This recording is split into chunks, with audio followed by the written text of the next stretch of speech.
Hey everyone, it's Mateo, was scored by Mateo, and the title is a little misleading because, well, it says it's a new gig submission. I actually submitted this earlier this year, and I have since gotten a gig. So I'm going to present to you the pieces that I had actually submitted in order to get the gig, and the gig is this short film by some UK filmmakers, some young guys that have made several fun, low-budget horror films.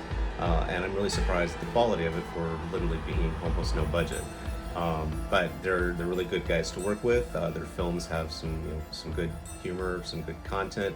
There's some fun ideas.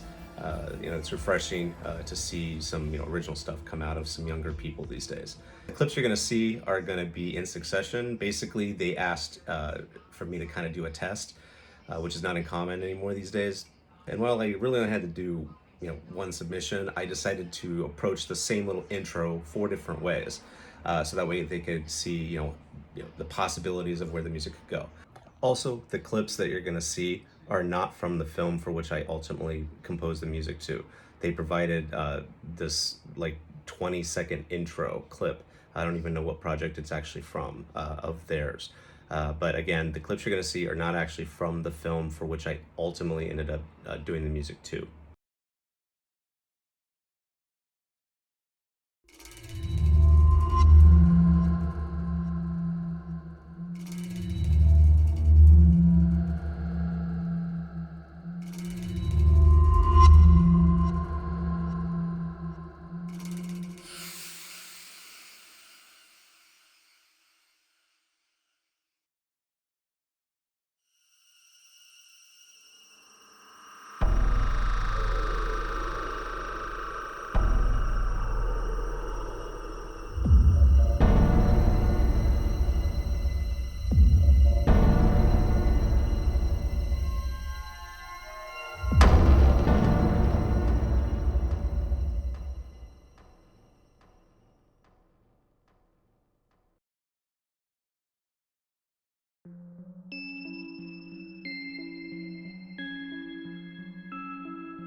So now that you've heard all 4, the approach the filmmakers decided to go with is the 4th concept. So they had me expand upon the ideas that were in that, as well as the soundscape. So when I did finally get the gig, the filmmakers decided to leave most of the movie unscored, and ultimately it did work better that way, because when I saw the film in its entirety, it just didn't lend itself to really having much music, if even sound design. It worked really well with all the silence and natural sounds in the environment. So I ultimately just did like a 1.5-minute intro that went in from the opening into the film, and then from the finale into the end credits. But just in the event they decided they wanted to have some music in the middle, I came up with 2 like library music type cues that were still in the style of the intro and the outro, but that they could chop up and place wherever or use however in the film. I think ultimately they ended up still leaving the film unscored throughout most of the film. But if you want to hear how my music that was used and how it was used in the film, go to the YouTube channel, look up Movie Madness Productions, and the film is Experiment 101. Trust me, you're going to have a lot of fun.